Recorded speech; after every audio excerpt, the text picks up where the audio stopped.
yendo a todas partes. Somos tus manos, sanando y bendiciendo. Somos tus ojos, en busca del herido. Somos tu boca, proclamando el reino de Dios.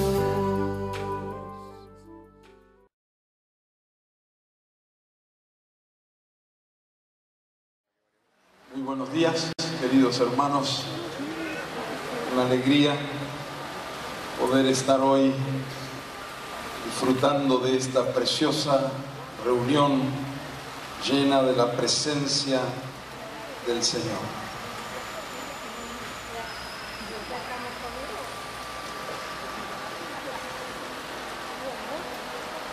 Me pidieron los pastores, especialmente Juan Manuel, que pudiera compartir una palabra que el Señor puso en mi corazón para la iglesia al comienzo de este año.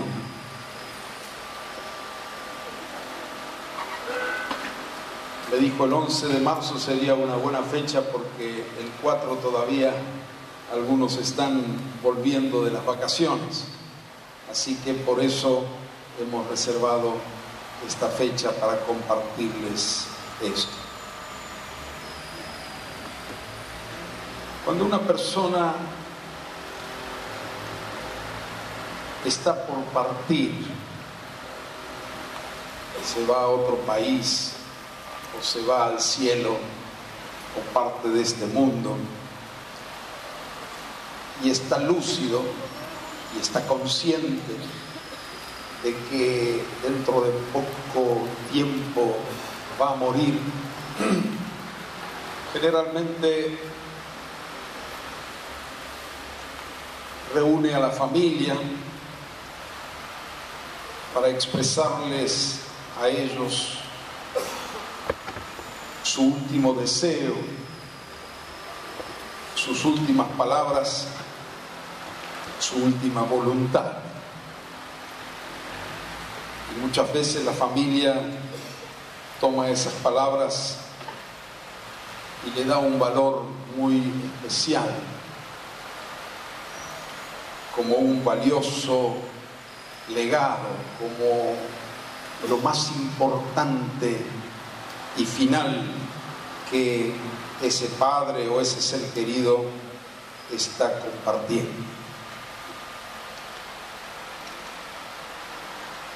Pensando en Jesús, aunque Él murió en la cruz y muchas veces se ha predicado sobre las últimas palabras de la cruz, es todo un tema maravilloso, pero Jesús resucitó.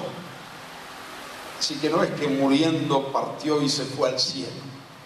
Él dijo que iba a resucitar. Así que estuvo con sus discípulos, es decir, se les apareció a sus discípulos Jesús resucitado durante 40 días. ¿Cuáles fueron sus últimas palabras? Para nosotros tienen que ser muy importantes. Y eso está registrado a través de Lucas, en Hechos de los Apóstoles, en el capítulo 1.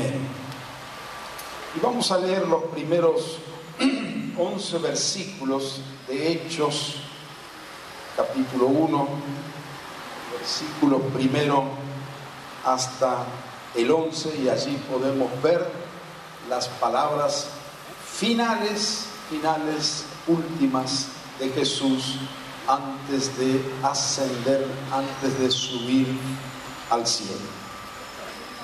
Dice así: en el primer tratado, oh Teófilo, hablé acerca de las cosas que Jesús comenzó a hacer y a enseñar hasta el día en que fue recibido arriba, después de haber dado mandamientos por el Espíritu Santo a los apóstoles que había escogido. Ese primer tratado, como sabemos, es el Evangelio de Lucas, el tercer Evangelio. Versículo 3. A quienes también, después de haber padecido, se presentó vivo con muchas pruebas indubitables, apareciéndoseles durante 40 días y hablándoles acerca del reino de Dios. Y estando juntos, les mandó que no se fueran de Jerusalén, sino que esperasen la promesa del Padre, la cual les dijo: oísteis de mí, porque Juan ciertamente bautizó con agua, mas vosotros seréis bautizados con el Espíritu Santo dentro de no muchos días. Entonces los que se habían reunido le preguntaron diciendo: Señor, ¿restaurarás el reino a Israel en este tiempo?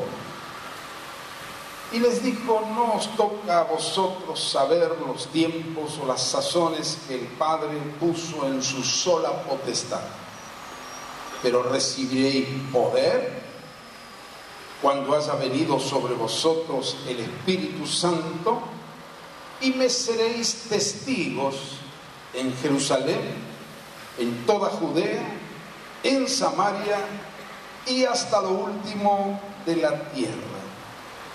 Y habiendo dicho estas cosas, viéndolo ellos, fue alzado y le recibió una nube que le ocultó de sus ojos. Y estando ellos con los ojos puestos en el cielo, entre tanto que él se iba, he aquí se pusieron junto a ellos 2 varones con vestiduras blancas, los cuales también les dijeron: varones galileos, ¿por qué estáis mirando al cielo? Este mismo Jesús que ha sido tomado de vosotros al cielo, así vendrá como le habéis visto ir al cielo. Jesús manda a sus discípulos que no se fueran de Jerusalén. Este relato, como podemos ver en el versículo 12, esta ascensión de Cristo y estas últimas palabras fue dicho por Jesús a sus discípulos cerca de Jerusalén, en el monte que se llama del Olivar, dice el versículo 12, el cual está cerca de Jerusalén, camino como de un día de reposo. Así que estaban allí cerca, en las afueras de Jerusalén, y les mandó que no se fueran de Jerusalén, porque ellos eran galileos, de la provincia del norte. Viene la provincia de Judea, después Samaria, y al norte de Samaria, Galilea. Si Jesús se va al cielo, lo más lógico es que ellos volvieran a sus casas, a sus ciudades. Pero le dice: no se vayan de Jerusalén, esperen en Jerusalén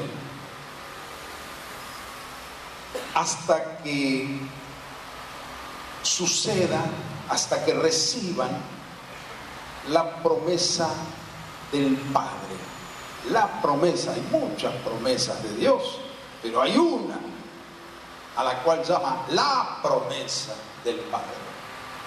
La única, o la principal, era que iba Dios a enviarles el Espíritu Santo. Ya lo había profetizado por medio de Jeremías, por medio de Isaías, de Ezequiel, y la escritura principal de Joel: derramaré mi espíritu sobre toda carne. La promesa le llama a Jesús, porque Juan, le dice Jesús, bautizó con agua, pero ustedes serán bautizados con el Espíritu Santo dentro de no muchos días.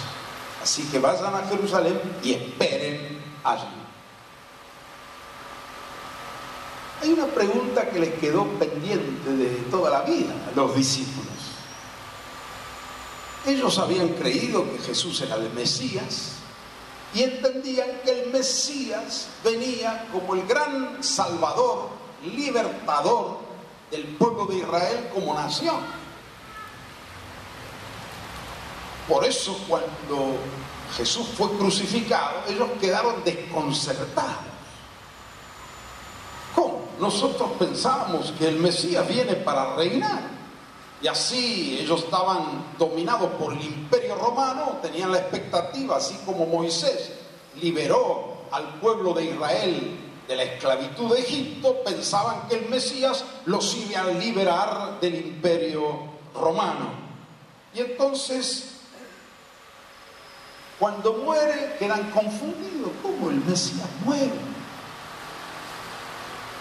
Bueno, pero ahora resucitó, se les apareció muchas veces, pero la pregunta seguía en su mente dando vuelta.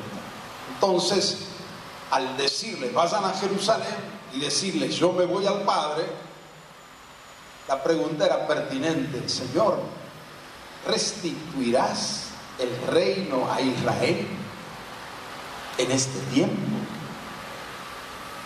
¿Y qué respuesta de Jesús? A ustedes no les importa eso. No les toca a ustedes saber los tiempos y las sazones. En griego dice cronos y kairos. Cronos es el tiempo cronológico, valga la redundancia, de ahí viene la palabra cronómetro, cronología, tiempo cronológico. Cronos es el tiempo del reloj, del almanaque, del calendario. Y kairos es el momento de Dios. A ustedes no les importa ni las fechas, ni los tiempos, ni tampoco cuándo es el momento de Dios para una cosa u otra. Eso pertenece a la potestad del Padre, al control, al dominio, al conocimiento del Padre.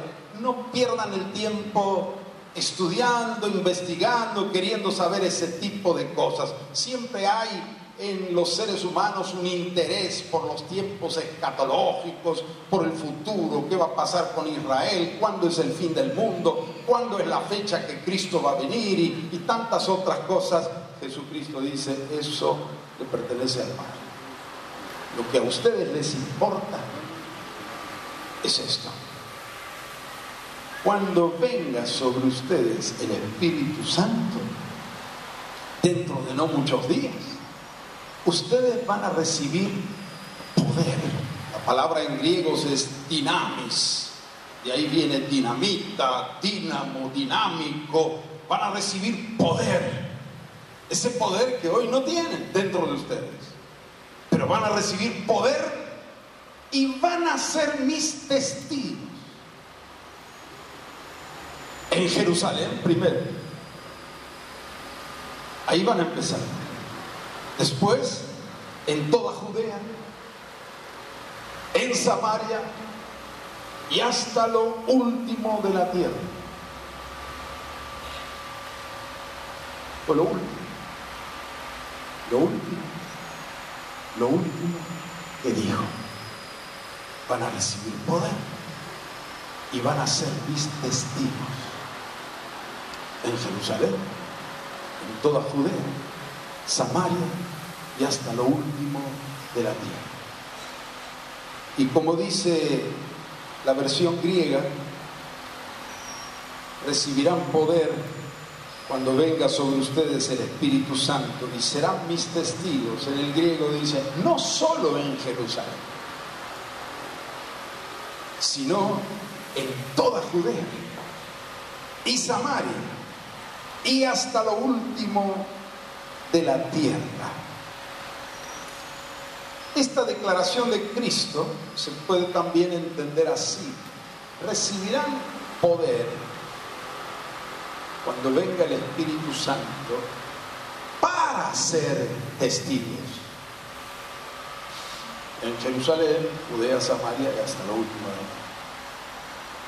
El propósito de la venida del Espíritu Santo en Pentecostés, que efectivamente así sucedió, era para transformarlos en testigos, darles el vigor, el valor, el coraje, la unción, la autoridad, la claridad, la fuerza que hasta entonces les faltaba, y ustedes se van a transformar en testigos míos donde quiera que estén, empezando desde la misma ciudad de Jerusalén. Así Jesús indica claramente las tres áreas de la misión de la iglesia, no solo para ellos, sino para todos los tiempos. Primero, misión local, que es Jerusalén. Segundo, misión regional, Judea y Samaria. Y tercero, misión mundial hasta lo último de la tierra. Y dice el versículo 9: y habiendo dicho estas cosas, viéndolo ellos,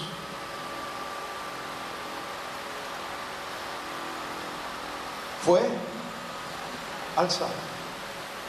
De repente ellos estaban mirando a Jesús diciendo estas cosas, y de repente sus pies se despegaron de la tierra y empezó a subir como esos globos con gas que se le escapa a algún chico y despacio empieza a subir y subir y subir. Y ellos se quedaron atónitos viendo cómo Jesús subía y subía y subía. No decían ellos palabras, y Jesús subía y subía hasta que una nube lo tapó y ya no lo vieron más. Fue entonces ellos todavía seguían mirando, ya no se veía, pero seguían mirando. Entonces aparecieron dos ángeles al lado de ellos y le dijeron: varones galileos, ¿qué están mirando? Ya basta de mirar para arriba. Y se fue. Este mismo Jesús, así como se fue, así va a venir otra vez del cielo. Amén. Así que ellos, al ver estos ángeles que le dijeron estas cosas, recién bajaron la vista del cielo. Así que según el registro bíblico, estas fueron las últimas palabras de Jesús. Significa que esto expresa su último deseo, su última voluntad para aquellos que quedaban en la tierra, su última instrucción, su última declaración. Es su deseo mayor, el más importante. Es decir, en la vida de los discípulos, en la vida de la iglesia que iba a comenzar con todo su poder dentro de 10 días después de esto, el día de Pentecostés, al venir el Espíritu Santo, la prioridad número uno, es decir, prioridad número uno es una redundancia, pero uno a veces quiere subrayar.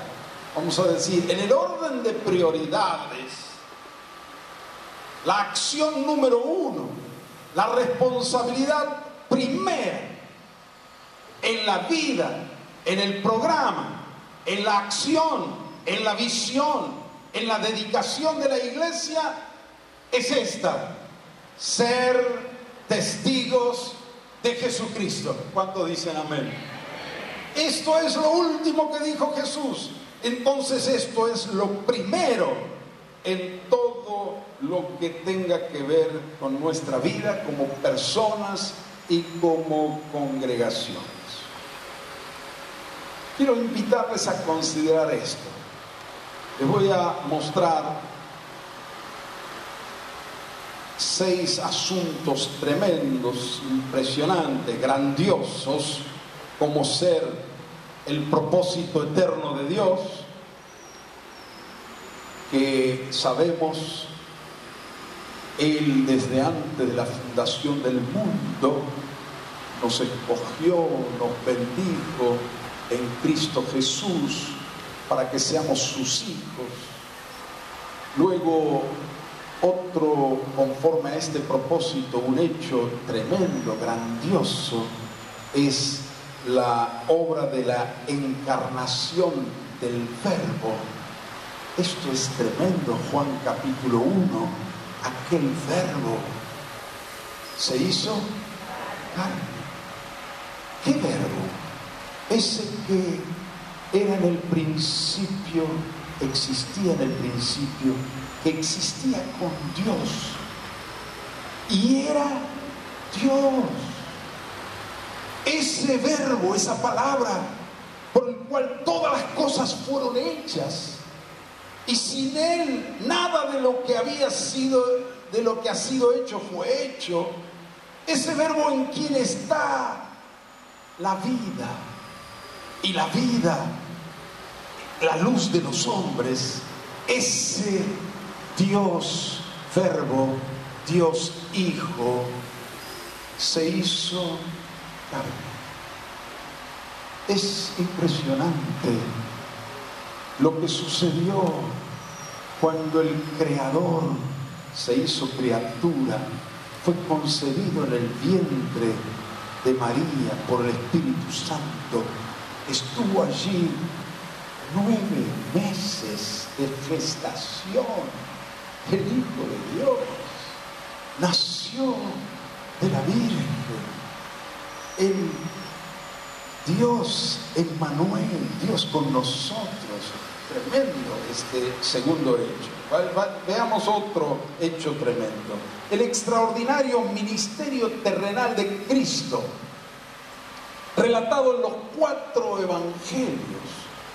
Su ministerio intenso, recorriendo ciudades y aldeas, enseñando, predicando, sanando, haciendo milagros, formando discípulos, enseñando la doctrina del Padre. Todo ese ministerio extraordinario que cuando leemos en los evangelios nos quedamos maravillados. Y luego al final, el 4 hecho tremendo, sacrificio redentor del Hijo de Dios, que está revelado por el querigma apostólico. Cuando este santo Dios se hizo hombre, pero al final no solo hombre, Él tomó sobre sí nuestro pecado. El que no conoció pecado, por nosotros fue hecho pecado. Cuando tuvo que beber aquel cáliz tremendo de nuestras maldiciones y pecados, y en su cuerpo llevar la iniquidad de todos nosotros y de todo el mundo, el Cordero de Dios que murió, derramó su vida, su sangre para quitar el pecado del mundo, expiarnos con Dios, reconciliarnos con Dios. Tremendo sacrificio de Cristo. Luego seguido por su gloriosa resurrección. Tremenda resurrección entre los muertos, habiendo descendido hasta la morada de los muertos, hacia el Hades, y habiendo llevado cautiva la cautividad, resucitó entre los muertos, venciendo al pecado y al diablo y a la muerte y a la maldición y a las enfermedades. Resucitó por la gloria, por el poder del Padre, y finalmente su gloriosa exaltación a la diestra del Padre como Señor, cuando fue exaltado y sentado a la diestra del Padre, recibiendo la gloria de todo el cielo y recibiendo la coronación del Padre, cuando le dice: siéntate a mi diestra hasta que pongo a todos tus enemigos por estrado de tus pies. Y le dio un nombre que es sobre todo nombre, para que en el nombre de Jesús se doble toda rodilla de los que están en los cielos, en la tierra y debajo de la tierra, y toda lengua confiese que Jesucristo es el Señor, para gloria de Dios Padre. Amén. Así que, hermanos, consideremos esto, todo esto tremendo que ya sucedió, resultarían totalmente vanos, inútiles, si sus discípulos, una vez llenos del Espíritu, no hubieran consagrado sus vidas a la misión, a ser testigos de Cristo hasta lo último de la tierra. Voy a repetir: el propósito eterno de Dios desde la eternidad pasada, la grandiosa obra de la encarnación del Verbo, el extraordinario ministerio terrenal de Cristo, el tremendo sacrificio redentor del Hijo de Dios, su gloriosa resurrección, su glorificación a la diestra del Padre como Señor, resultarían totalmente vanos, inútiles, no servirían para nada si sus discípulos no se consagran a la misión, a ser testigos, a dar testimonio en Jerusalén, en Judea, Samaria y hasta lo último de la tierra. Esto me solemniza, esto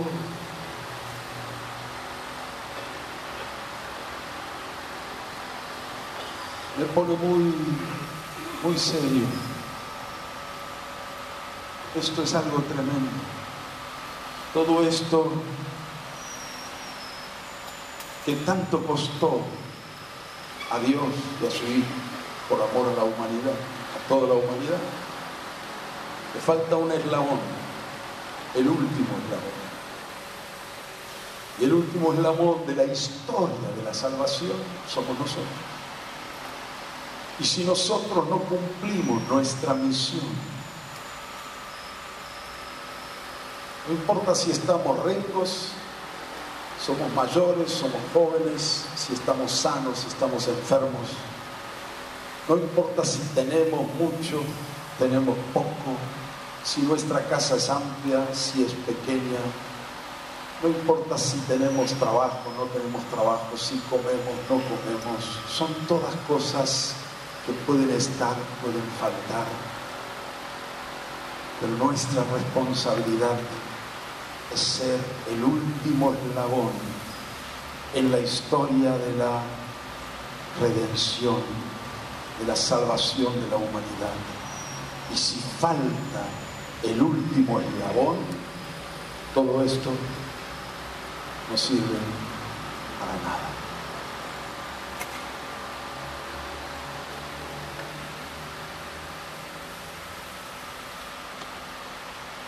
Espero que esto te solemnice a ti, como me solemniza a mí. Ahora vamos a ver la experiencia de la iglesia de Jerusalén.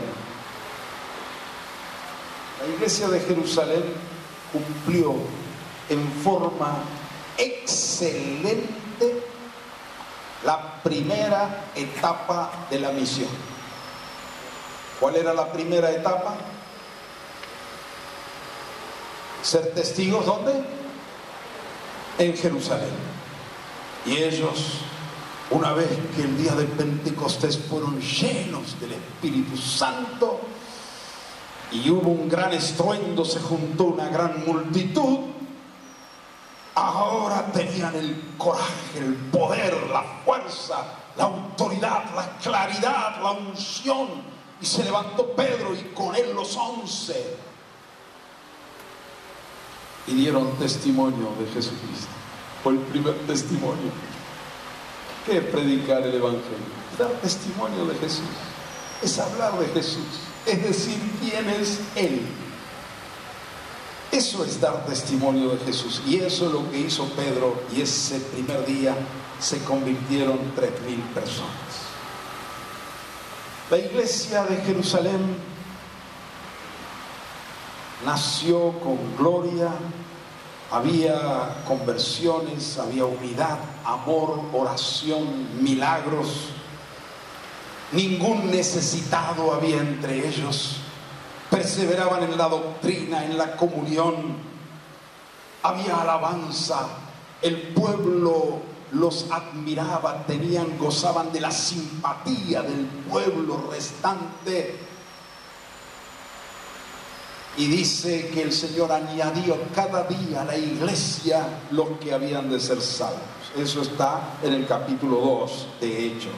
En el capítulo 3 ocurre un milagro de sanidad del paralítico que es sanado a la puerta del templo cuando iban Pedro y Juan a orar y dan otra vez testimonio de Jesucristo. Todos lo admiraban a Pedro y a Juan. Y Pedro se levanta y dice: ¿por qué nos miran a nosotros? Como si de nosotros hubiera salido alguna virtud.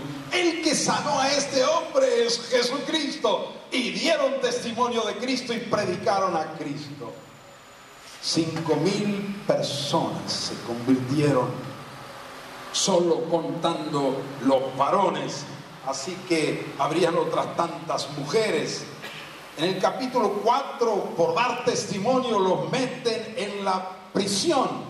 Y fue la magnífica oportunidad para luego, ante el milagro de que las puertas de la cárcel los abrió un ángel, le dieron testimonio de Cristo a los gobernantes, a los ancianos de Israel. Los amenazaron y ellos salieron en libertad, gozosos, reunieron a la iglesia, oraron por estas amenazas y pidieron al Señor de nuevo para dar la palabra. Mientras el Señor seguía haciendo milagros y maravillas, concede a tus siervos de nuevo para que den tu palabra. Y dice que todos fueron llenos del Espíritu Santo y hablaron con denuedo la palabra del Señor. Así que ellos seguían adelante. En el capítulo 5 acontece la muerte de Ananías y Zafira, dos hermanos, un hermano, matrimonio, por haber pecado y haber engañado y mentido, caen muertos. Viene temor de Dios, pero la misión continúa. Hay milagros y dice en el capítulo 5, el versículo 14, los que creían en el Señor aumentaban más, gran número, así de hombres como de mujeres. La sombra de Pedro pasaba y al tocar su sombra los enfermos se sanaban, y de otras ciudades vecinas traían a Jerusalén enfermos y eran sanados. Así que se iba corriendo, pero ellos seguían siempre en Jerusalén, siempre en Jerusalén. Llenaron Jerusalén de su doctrina, dice el capítulo 5. Los mismos gobernantes lo acusaron. ¡Qué linda acusación! Habéis llenado Jerusalén de vuestra doctrina. Pero ellos dijeron: no podemos parar, no podemos dejar de decir lo que hemos visto y oído. Y en el capítulo 5 sigue diciendo: todos los días en el templo y por las casas no cesaban de enseñar y predicar a Jesucristo. Así que seguían ellos y seguían haciendo su trabajo excelente en Jerusalén. El capítulo 6 comienza diciendo cómo crecía el número de los discípulos. El crecimiento a veces trae problemas. Hubo murmuración. El crecimiento hizo que algunas personas viudas no eran tan bien atendidas como merecían. Así que hicieron algunos cambios, reconocieron 7 diáconos, reforzaron la estructura de la iglesia de Jerusalén, y como resultado el versículo 7 dice: y el número crecía en Jerusalén. Siempre en Jerusalén, siempre en Jerusalén, siempre en Jerusalén. Y llenaron Jerusalén y fueron testigos en Jerusalén. Como si Jesús les hubiera dicho: seréis mis testigos en Jerusalén y en toda Jerusalén y hasta lo último de Jerusalén. ¿Dijo eso Jesús? No, no solo en Jerusalén.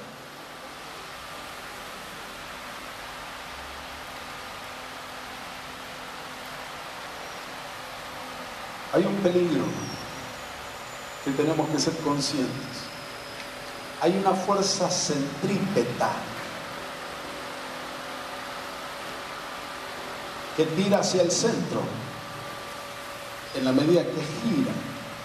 Y había gran movimiento en Jerusalén, pero estaban atrapados por una fuerza centrípeta muy propia del corazón humano. Somos conscientes de la ciudad donde vivimos, del barrio que estamos, y nos cuesta pensar más allá de la General Paz. Y eso le pasaba también a los de Jerusalén. Necesitamos una fuerza, ¿cómo se llama la otra? Centrífuga. Que dé vuelta, sí, pero la fuerza centrífuga sigue el movimiento, pero va saliendo hacia afuera todo lo que allí se produce. Bueno, Dios tuvo paciencia con la iglesia, pero capítulo 2, capítulo 3, capítulo 4, pero el capítulo 5, pero el capítulo 6 y nada. Todo era para adentro, todo era para adentro. Nadie se movía. Y ya habían pasado, según algunos estudiosos, como 5 o 6 años. Y nadie amagaba en salir. Pero la obra fue hecha para las naciones. Yo les hablé alguna vez del botón rojo del tablero de Dios. Dios tiene delante de su trono un gran tablero y por eso controla todo lo que existe en el universo y especialmente la iglesia. ¿No quieren salir? Déjenmelo por mi cuenta. No avanzaban hacia la segunda etapa de la misión. Y Dios entonces aprieta el botón rojo, que se llama persecución. Porque nada existe, nada acontece sin que Dios lo permita, lo autorice. Cuando Satanás quiso tocar a Job, le tuvo que pedir permiso a Dios. Dios está por encima de todo, de los reyes, de los gobernantes, de las naciones. Él hace lo que quiere. Y Dios apretó el botón rojo de la persecución. Y ustedes saben que esa persecución aconteció con la predicación de Esteban, uno de los 7 diáconos, el primero de los 7 diáconos. Cuando él predicó delante del concilio, fue acusado falsamente. Bueno, al final terminaron apedreándolo. Fue el primer mártir cristiano. Fue apedreado. Capítulo 8, versículo 1 dice: en aquel día hubo gran persecución contra la iglesia que estaba en Jerusalén. Y todos fueron esparcidos. ¿Cuántos fueron esparcidos? Todos. Salvo los apóstoles.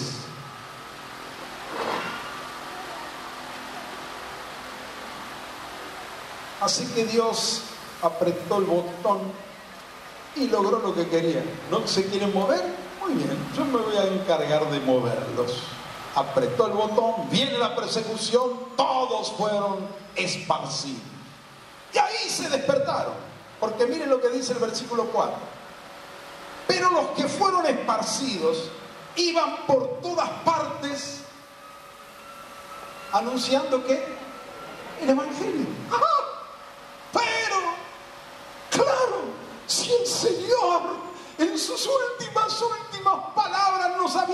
dicho, serán mis testigos no solo en Jerusalén, como dice la versión griega, sino en toda Judea y Samaria. ¿Y dónde fueron esparcidos? A Judea y Samaria. Se despertaron, menos mal, no se fueron llorando, ni cantando el tango, mi Jerusalén querido, cuando te vuelva a ver. Porque muchos pueden irse llorando, ay, ¿cuándo volveré a Jerusalén? Era tan lindo la comunión con los hermanos y qué maravilla los apóstoles allí, estábamos tan bien, la gloria de Dios. No, se despertaron, estaban dormidos, inconscientes a la misión a la cual el Señor los había llamado. Así que fueron por todas partes anunciando las buenas noticias. Cuando leemos los capítulos siguientes de Hechos, después del 8, 9, 10, 11, empezamos a ver, antes solo se hablaba de una iglesia en una ciudad, Jerusalén. Ahora se habla de la iglesia que hay en otras partes.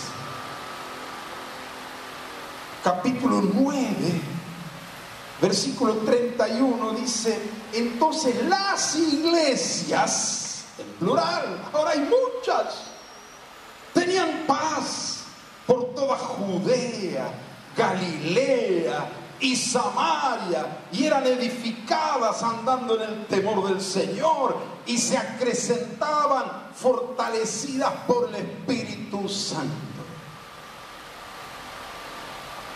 Si pudiéramos esparcir a todos los que estamos en Condarco a diferentes ciudades, pueblos y barrios, en vez de tener una, tendríamos muchas iglesias. En Judea, bueno, Judea, ¿qué sería Judea para nosotros? Ya lo vamos a decir después. Entonces vemos que Saulo, que perseguía a la iglesia, pidió permiso a los principales sacerdotes para ir a buscar cristianos. ¿A dónde? ¿A dónde fue? ¿En camino a qué lo encontró el Señor? A Damasco. ¿Qué es Damasco? Siria, la capital de Siria. Ya había cristianos en Siria, en el capítulo 9. Por eso Pablo se fue allá, y efectivamente había cristianos en Siria, en Damasco. Así que no solamente Judea, Galilea, así fue Pablo a perseguir allí también a los cristianos. Bueno, ya saben lo que pasó, se convirtió él y se transformó en uno de los principales testigos de Jesucristo. Habían santos en Lida. Versículo 32 dice, visitando Pedro a todos, vino también a los santos que habitaban en Lida. Así que los apóstoles también tenían que empezar a moverse. Y después en Jope, había entonces en Jope una discípula llamada Tabita, versículo 36. Y así, en el capítulo 10, el Señor lo manda a Pedro a Cesarea, otra ciudad, fuera de aquellas comarcas, un poco más al norte y sobre la costa, para predicar en la casa de Cornelio. Y allí también llegamos al capítulo 11, versículo 19 y 20, miren lo que dice. Ahora bien, los que habían sido esparcidos a causa de la bendita persecución, ustedes me entienden, no dice acá bendita, pero yo le agrego bendita persecución, que hubo con motivo de Esteban, pasaron hasta Fenicia, Chipre y Antioquía. Ya estamos en otros países, Fenicia, Chipre y Antioquía. no hablando a nadie la palabra, sino solo a los judíos. Pero había entre ellos unos varones de Chipre y de Cirene, los cuales cuando entraron en Antioquía, hablaron también a los griegos, anunciando el evangelio del Señor Jesús. Qué tremendo, ¿no? Así que los que iban por todas partes buscaban solo judíos para predicarles. Pero algunos que no estaban tan instruidos, entre comillas, se equivocaron y le predicaron a los que no eran judíos. Bendita equivocación. Y se empezaron a convertir los gentiles. Y ahí nace en Antioquía la primera iglesia mixta, formada por judíos y por gentiles. Y ahí mandan a Bernabé, y Bernabé después lo busca a Pablo ya convertido, y ahí se quedan, y Antioquía se transforma en el centro de las misiones mundiales. Lo que Dios tenía en su plan A, que fuese Jerusalén, centro de misiones mundiales, Jerusalén era muy lenta, muy lenta. ¿Cuánto le costó al Señor llevarlo a Pedro a la casa de Cornelio? Así que nace una comunidad más heterogénea, y desde allí el Espíritu Santo dice: apartadme a Bernabé y a Saulo a la obra a la cual los he encomendado. Y allí comienza la misión en toda Europa. Amén. Ahora quiero volver un poquito atrás y quiero mostrarles los alcances inimaginables de la obediencia sencilla. Quiero detenerme en el ejemplo de Felipe. ¿Quién era Felipe? El diácono número 2 en Jerusalén. ¿Qué hacía Felipe? Igual que los demás diáconos, los encargados de distribuir la alimentación, la ayuda a las viudas. Los apóstoles no daban abasto, así que reconocieron 7 diáconos, fortaleciendo más la estructura central. En la persecución, capítulo 8, volvemos para atrás, Felipe, dice el versículo 5 del capítulo 8, entonces Felipe descendió a la ciudad de Samaria. Les predicaba a Cristo. Este diácono, este sencillo diácono de Jerusalén, de repente se transforma en un instrumento extraordinario en la mano de Dios en la ciudad de Samaria. Y dice, la gente unánime escuchaba atentamente las cosas que decía Felipe, oyendo y viendo las señales que hacía, porque de muchos que tenían espíritus inmundos salían estos dando grandes voces, y muchos paralíticos y cojos eran sanados. Así que había gran gozo en aquella ciudad. Versículo 12, pero cuando creyeron a Felipe que anunciaba el evangelio del reino de Dios y el nombre de Jesucristo, se bautizaban hombres y mujeres. Así que hay un gran avivamiento en Samaria, a tal punto que cuando Jerusalén escucha lo que está pasando a través de este sencillo diácono allí en Samaria, mandan refuerzo, van Pedro y Juan para confirmar, orar, para que recibiesen el Espíritu Santo y pudieran ser llenos del Espíritu Santo. En pleno avivamiento de Samaria, y durmiendo una noche Felipe ve una visión. Se le aparece un ángel y le dice, Felipe, levántate y ve hacia el sur.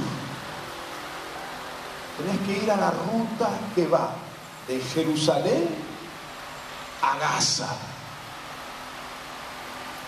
allí al desierto. Te reprendo, Satanás. ¿Cómo? ¿Esto es un ángel de Dios o es un ángel engañador? No, él percibió que era de Dios. ¿Cómo? Yo, el instrumento, el hombre clave del avivamiento de Samaria, ahora me quieren sacar de aquí. Si yo me quedara en Samaria, podría ser el obispo principal de Samaria. No, tenés que ir allá. Y gracias a Dios, Felipe era un hombre sensible y se fue al desierto. ¿A qué? Al desierto. Dios no le explicó demasiado. Fue al desierto. La ruta que va de Jerusalén a Gaza. ¿Qué hago acá? ¿Qué hay en el desierto? ¿Qué hay en el desierto? No, una ruta desolada, no pasa nadie. Pero en eso ve, allá lejos, es como una polvareda que se levanta, chiquitito, lejos, y cada vez va aumentando. Y se da cuenta que alguien viene con un carro, no un carro como dicen, un carro tirado por caballos, no el carro de un coche, un auto, no, un carro. Y viene, espera, y cada vez empieza a ver y cuando llega el carro cerca de él, el Espíritu Santo le dice a Felipe: acércate al carro. Bueno, obedeció. Y se acerca al carro y el carro sigue, le va a parar el carro. Acércate al carro. Y el carro está andando y Felipe va al lado del carro, corriendo. Y escucha que el que va arriba del carro, un negro, está leyendo en voz alta al profeta Isaías. Y Felipe, que va al lado, me pregunta: ¿entiendes lo que lees? ¿Cómo voy a entender si alguien no me explica?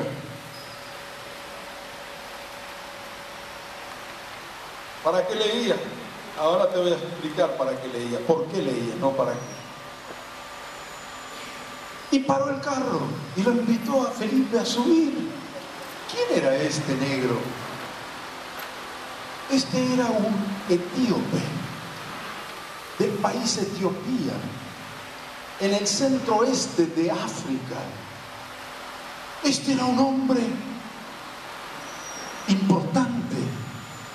Era el ministro de Economía de Etiopía. Era el tesorero de la reina Candace, reina de Etiopía. Y este hombre tenía sed espiritual y había escuchado que hay un Dios verdadero, y que ese Dios verdadero no es un ídolo, es espíritu, es el creador de todas las cosas, y que este Dios verdadero era adorado por el pueblo de Israel. Y él tenía muchos deseos de ir a Israel, ir a Jerusalén, donde había oído que hay un templo donde adoran al verdadero Dios. Así que organizó un viaje, ir de Etiopía a Jerusalén en carro. No es una cosa sencilla. No es como hoy que tomamos el avión y llegamos ahí. Son días y caballos y tantas cosas que muy complicado, pero era la sed que tenía este hombre y se fue hasta Jerusalén. ¿Y qué encontró en Jerusalén? Un templo frío, una religión, sacerdotes. No encontró a la iglesia. La iglesia estaba escondida. Los pocos que habrán quedado, la mayoría habían sido esparcidos. Si hubiera llegado algunos años antes, hubiera encontrado a la iglesia de Jerusalén. Pero no encontró nada.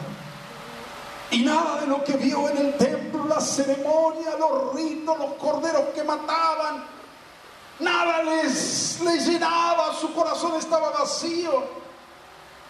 Y como era un hombre de dinero, vio que allí había también un lugar donde vendían copias manuscritas, porque la imprenta no existía, de algunos libros del Antiguo Testamento. El Nuevo no estaba. Y se compró el rollo de Isaías. Isaías tiene 66 capítulos, es uno de los libros más largos del Antiguo Testamento. Lo compró. Le habrá costado fortuna, porque todo aquello no le llenó, no le llegó, era vacío.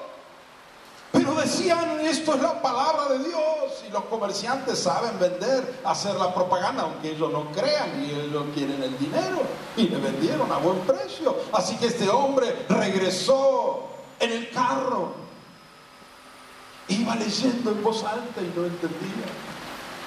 Y ya estaba en el capítulo 53, porque la porción que estaba leyendo era el 53. Y la Biblia no era como un libro con hojas, era un rollo, que para llegar al 53 había que hacer correr el rollo casi hasta el final. Me imagino que vendría leyendo, no sé cuántos días le llevó llegar hasta donde llegó. Y justo Dios mandó a Felipe, sube al carro. Y dice el etíope, te ruego que me digas, ¿de quién dice el profeta esto? ¿De sí mismo o de algún otro? Como oveja a la muerte fue llevado, y como cordero mudo delante del que lo trasquila, así no abrió su boca, en su humillación no se le hizo justicia. Mas su generación, ¿quién la contará? Porque fue quitada de la tierra su vida. ¿De quién dice esto el profeta? ¿De sí mismo o de otro? La clave para interpretar las escrituras es el querigma, es Jesús. Y Felipe, abriendo su boca, comenzando desde esta escritura, le anunció el Evangelio de Jesús. ¿Qué es el Evangelio de Jesús? Empezó desde Isaías 53 y le relató todo. Total, el camino hasta Gaza era largo, tenía tiempo, y le explicó todo y todo y todo, hasta le habló del bautismo, que el que cree y fue bautizado, si se arrepiente y se bautiza en el nombre del Señor Jesús, sus pecados van a ser perdonados, él va a ser hecho hijo de Dios. Si él acepta a este que fue crucificado, como dice Isaías, pero que resucitó y es el Señor, lo acepta como el Hijo de Dios, como el Señor, entonces va a ser salvo. Le predicó el Evangelio completo. Y dice, yendo por el camino, llegaron a cierta agua. ¿Qué dijiste de bautismo? Aquí hay agua. ¿Qué impide que yo sea bautizado? Y Felipe dice, hay una sola condición: si crees de todo corazón, bien puedes. Y dice el etíope, creo que Jesucristo es el Hijo de Dios. Mando parar el carro. Me paró el carrito. Bajaron del carro, bajaron al agua y lo bautizó al etíope. Gloria a Dios. Pero en Samaria eran miles los que se bautizaban. Por uno viene hasta el desierto. Dios valora a uno igual que a los miles Amén.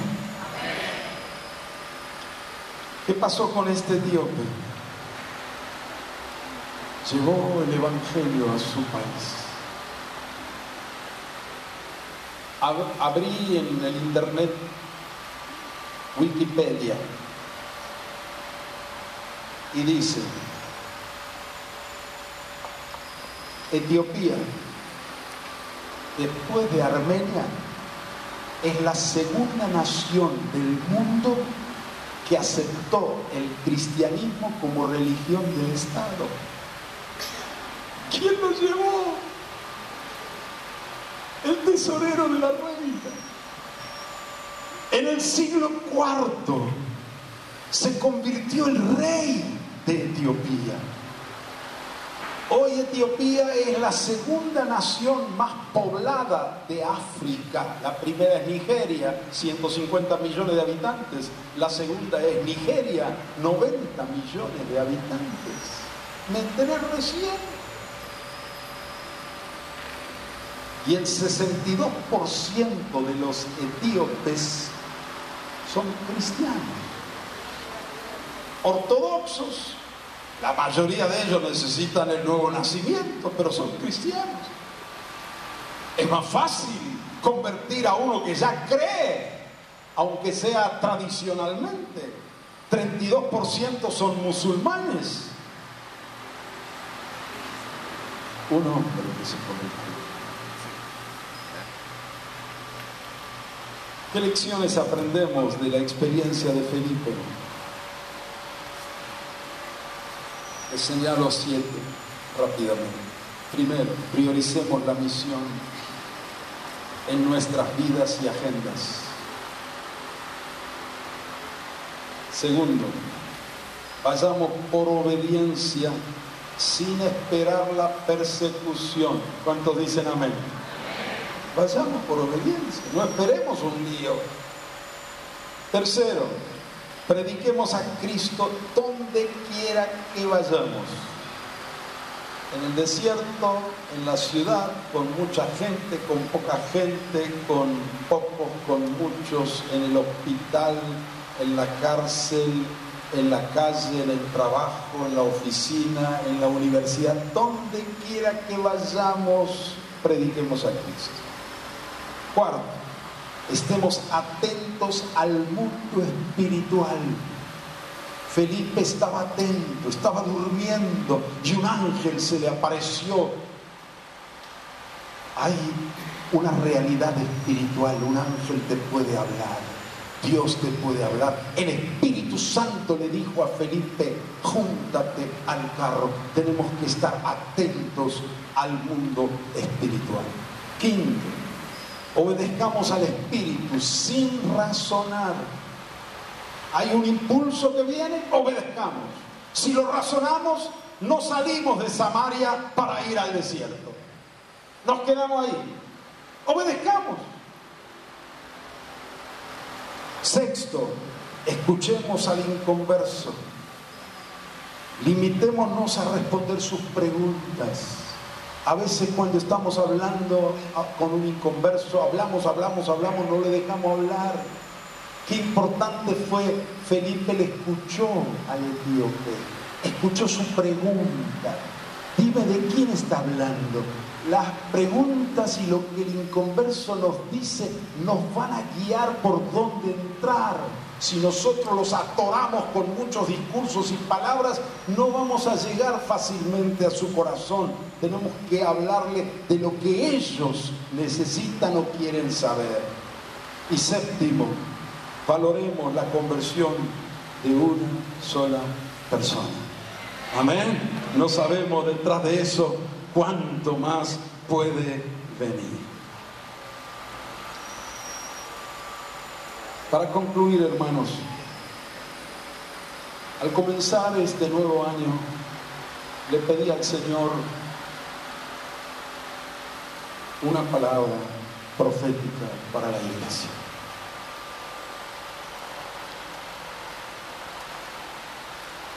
Yo estaba en Tandil, terminando el año, comenzando el nuevo año.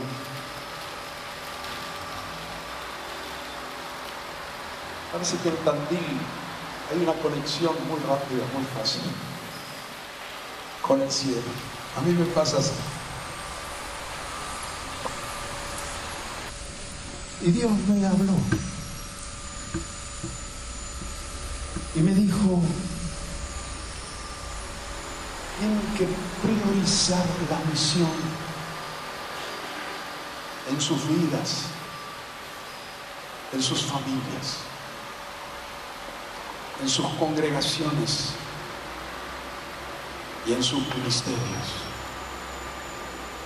Yo los visité, los llené con mi espíritu, les di luz, revelación, les di mi poder para que sean mis testigos en la ciudad, en la región y hasta lo último de la tierra.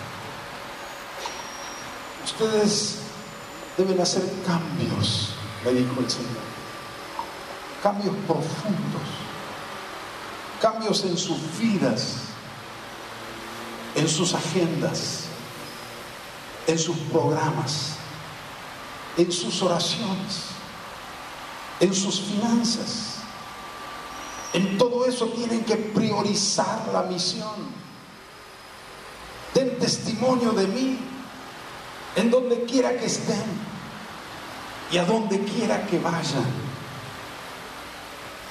Es tiempo de salir, de ir, de recorrer, de orar por nuevas familias, por nuevos barrios, nuevos pueblos, nuevas ciudades, nuevas naciones. Lleven mi amor, proclamen mi verdad, impartan mi poder, sanen a los enfermos, liberen a los cautivos, consuelen a los afligidos, ayuden a los necesitados. Se sorprenderán, verán mis obras, verán las señales. Yo voy con ustedes. Prioricen la misión.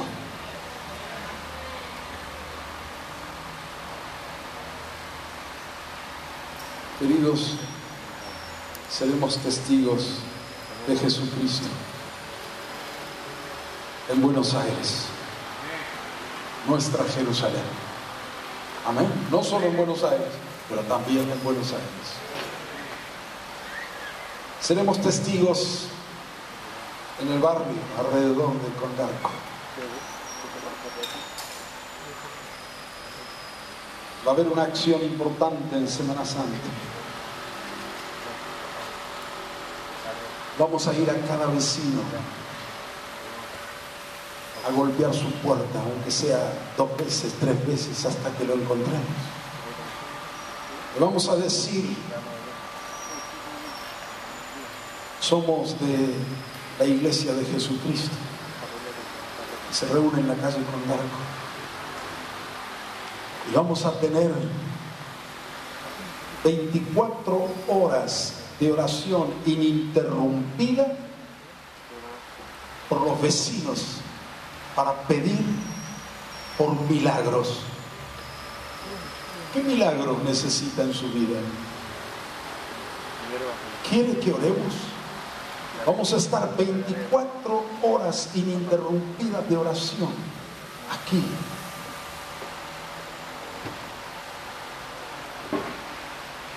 Y si la persona dice que sí, que pide, que tiene a alguien enfermo, o que no tiene trabajo, o que tiene un problema con un hijo, con una hija, lo que fuera, vamos a anotar el nombre, la dirección y el pedido concreto.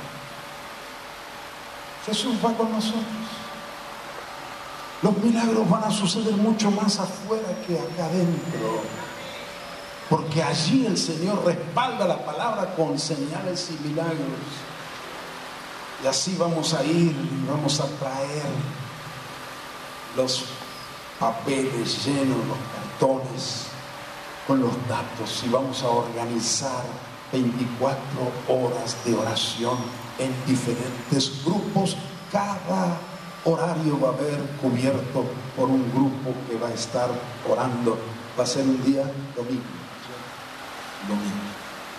Así que ahí tenemos una tarea práctica de ser testigo. Este mensaje no es solo para esta actividad de Semana Santa, pero esto nos viene al pelo para romper la inercia, para salir. Y te animo, hermano, que hagas otra cosa. Hagas lo mismo en tu barrio, donde vos vivís, aunque sea lejos. Allí salí y recorre toda la manzana, puerta por puerta, lleva la tarjeta, pregunta, decile: en nuestra congregación vamos a orar pidiendo a Dios milagros. ¿Ustedes en esta familia necesitan algún milagro? No te pongas a discutir. Si te dice que no, es no agradecer respetuosamente, despedirte, deja la puerta abierta para otra oportunidad. Pero si te dice sí, necesitamos tal cosa, anota y vamos a traerlo aquí. Así que hagamos las dos cosas. Seamos testigos en estas manzanas que nos tocan, y cada uno en la manzana donde vive. Allí rompamos la inercia. El Señor quiere que seamos sus testigos. Oremos por los vecinos, saludémoslos. Es importante que nos demos a conocer y que los conozcamos. Tenemos todo un año para trabajar. Empecemos en estos días en una forma más definida. Demos testimonio de Cristo. Hagamos nuestro trabajo con paciencia, con perseverancia. Oremos por sus necesidades. Semana Santa es un buen arranque para que seamos testigos en Buenos Aires. Amén. Me hubiera gustado que el amén fuese unánime de todos, pero bueno, les doy otra oportunidad. Seremos testigos en nuestra Buenos Aires. ¡Amén! Ahora mejor. ¡Aleluya! ¡Aleluya! ¡Seremos! El Señor está contigo. Pero no solo en Buenos Aires. Seremos testigos de Jesucristo en la provincia de Buenos Aires, que es nuestra Judea. La provincia de Buenos Aires. En este momento voy a referirme más, no al Gran Buenos Aires, aunque también es nuestra responsabilidad, pero hay bastantes congregaciones en la provincia de Buenos Aires. Voy a hablar del interior de la provincia de Buenos Aires, dejando el Gran Buenos Aires. Fuera del Gran Buenos Aires, hay en la provincia de Buenos Aires 106 partidos. En esos 106 partidos hay 230 ciudades o pueblos con más de 1000 habitantes. 230. Y hay 328 pueblos con menos de 1000 habitantes. Olvídate. Toda Judea, dijo Jesús. Eso significa toda la provincia de Buenos Aires para nosotros. Esto da un total de 558 localidades entre ciudades grandes, medianas, más chicas y pequeñitas.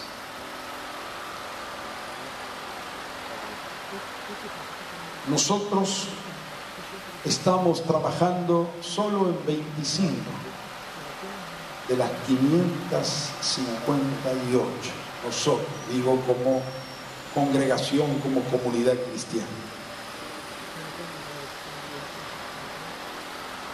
Es muy poco. Tenemos que saber. La experiencia de Saladillo fue extraordinaria. Porque dijeron, bueno, Saladillo está a 180 kilómetros. ¿Saben cuántas ciudades hay a 180, 150, 200, 250 de Buenos Aires? Y tenemos todos autos, o la mayoría. Esos autos no son nuestros. Todo es del Señor. Amén. Priorizar la misión significa que nuestras finanzas, agendas, tiempo, lo primero tiene que ser la misión. Qué bueno, este año hay un montón de feriados largos. Tenemos que salir de misión. ¿Cuántos dicen amén? Turismo evangelístico. Amén.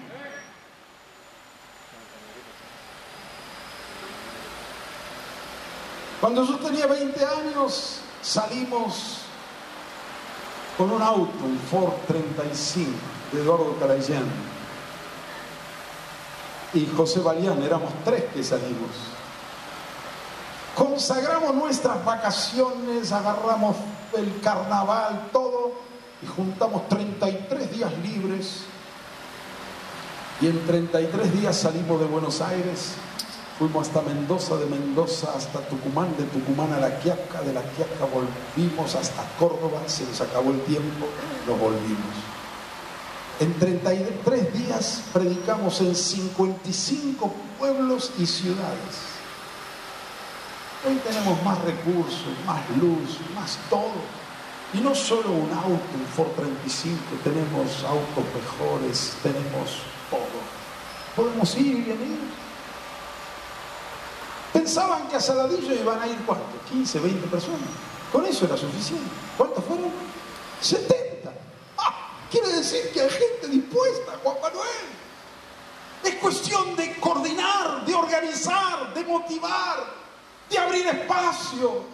Un sencillo Felipe acá en Condarco, Dios lo puede usar como evangelista, haciendo milagros y maravillas en cualquier lugar del interior. Lo que ustedes conocen ya, lo que tienen acumulado, ni se imaginan, solo lo van a descubrir cuando salgan y empiecen a darlo a otros. Amén.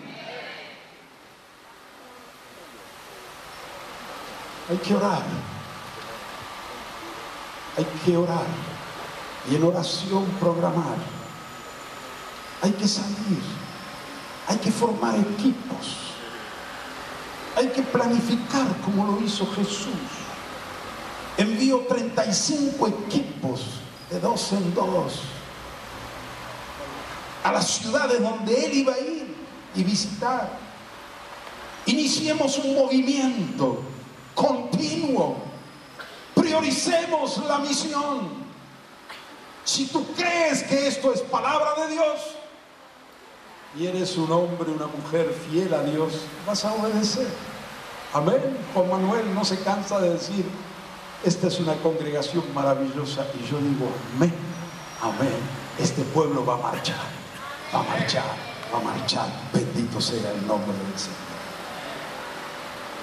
Cada mes podemos ir a varias ciudades. Dios va a guiar cómo. Yo tengo muchas ideas, pero no quiero que sean mis ideas, quiero que el Señor nos dirija. Pensé, ¿no podríamos un domingo al mes achicar la reunión aquí, aunque sea la mitad, y la otra mitad salir? Todos los meses. Algunos con 2, 3 autos, o 2 autos por aquí, otros 2 autos por allá, y un movimiento. Yo digo, mi corazón está revolucionado, pero tengo que serenarme para que mis ideas no prevalezcan, sino que el Espíritu Santo guíe a los pastores de aquí, como, porque yo no estoy todos los días aquí, estoy en muchos lugares, y entonces que el Señor guíe a los pastores cómo hacer.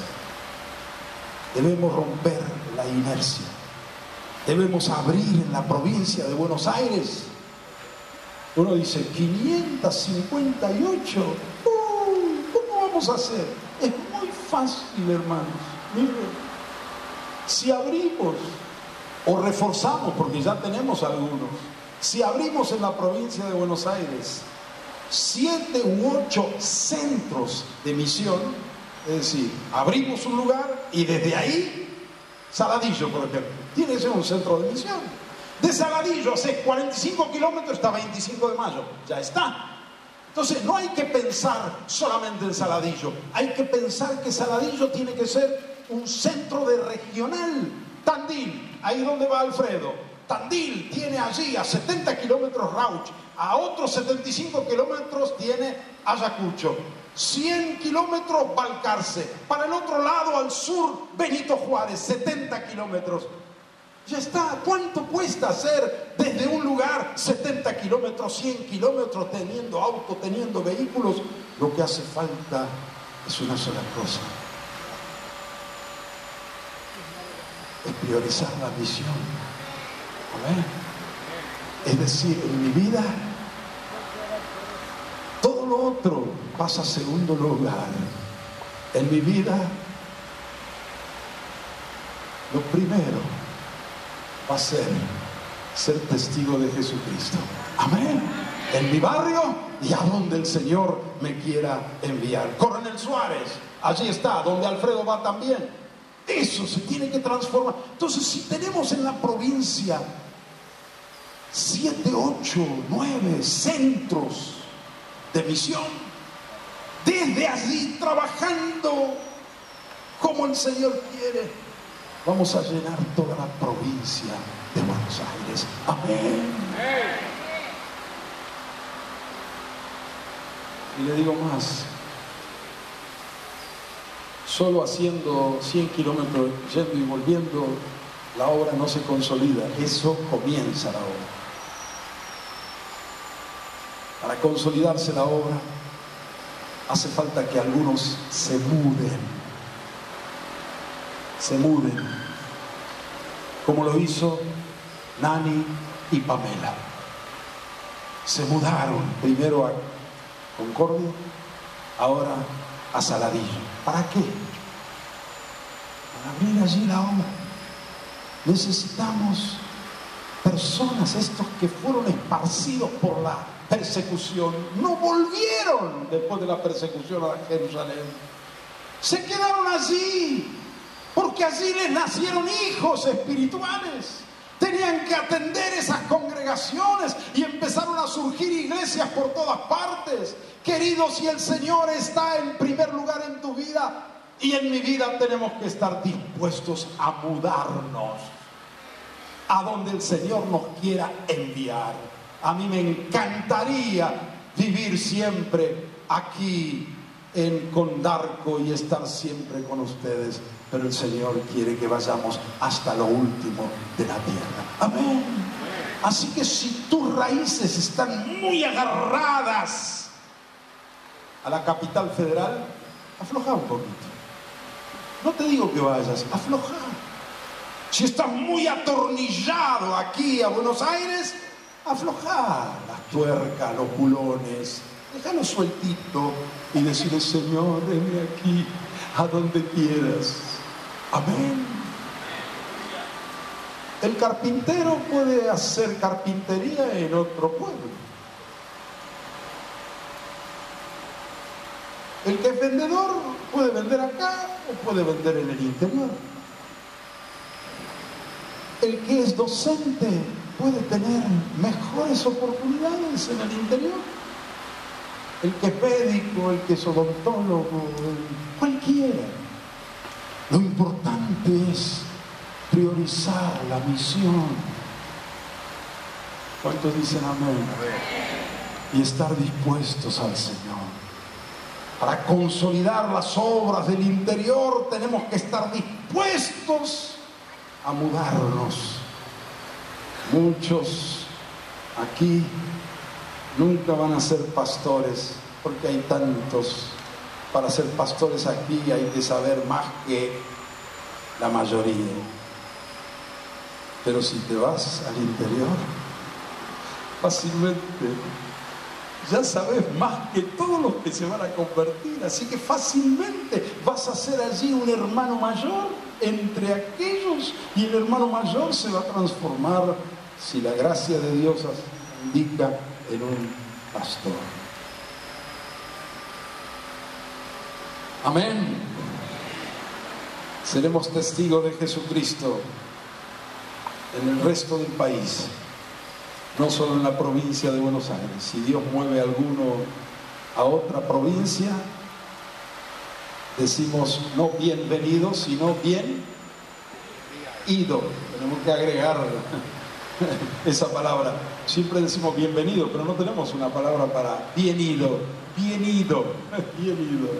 Y si Dios mueve a alguno a otros países del mundo, bien ido también. Tenemos que llegar hasta lo último de la tierra. Recibieron poder cuando vino sobre ustedes el Espíritu Santo. Y son mis testigos, ustedes son mis testigos, dice el Señor, en Buenos Aires, en toda la provincia de Buenos Aires, en Argentina y hasta lo último de la tierra. Así sea.